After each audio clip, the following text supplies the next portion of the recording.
The fabric of Boston is comprised of well-known sports stadiums, museums, restaurants, and something that many might not notice, remnants of the past. The 2.5-mile-long Freedom Trail weaves through Boston, featuring 16 historic sites.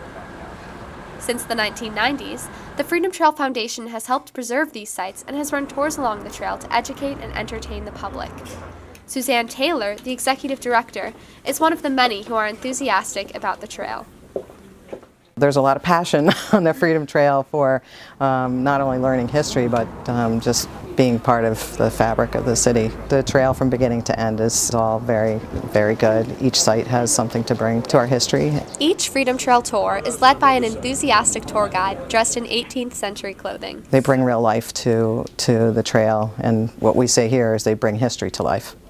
The lion, the symbol of England, because of all the lions that roam through the London streets, am I right? And the unicorn, the symbol of Scotland, because just like Scotland, unicorns don't exist. My name is Chris, C-H-R-I-S, and I play Crispus Attucks. My favorite part of the trail is the Boston Massacre because I die there and I get to tell an awesome story that only I can tell correctly. What happened was one person in the crowd took a large piece of wood and tossed it over the crowd, sailed through and hit one of the soldiers at the end. His name was Hugh Montgomery. He gets hit. He falls over and gets back up real angry with his musket like he's about to fire. I see this happening, so I run up to try to grab the gun before it's too late, but it was. He pulled the trigger on that musket, and that musket ball hit me, killing me instantly. And that's the end of the tour.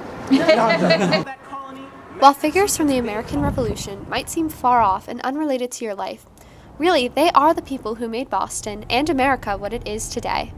And so when you look at people in different time periods and different places around the world, you can really see how things that might seem very different and alien and foreign from one time period and location to a different time period location, they really are the same reaction because humans in general tend to have the same kind of reactions to things. And you're just changing the world around people. People themselves are still inherently the same. Going on the Freedom Trail helps people see how this area's history, including its architecture, has shaped Boston. It helps broaden your perspective because you can see buildings that evolved with Boston. These are definitely not sites that are stuck on a time period. These are very much sites that react to the city around them and continue to build and react. Although you can learn about history through a textbook, there's something special about being at a historic site and touching history. So when people can come and see the actual sites where the actual thing happened, when you can touch the history and really see and be around it, it makes it real.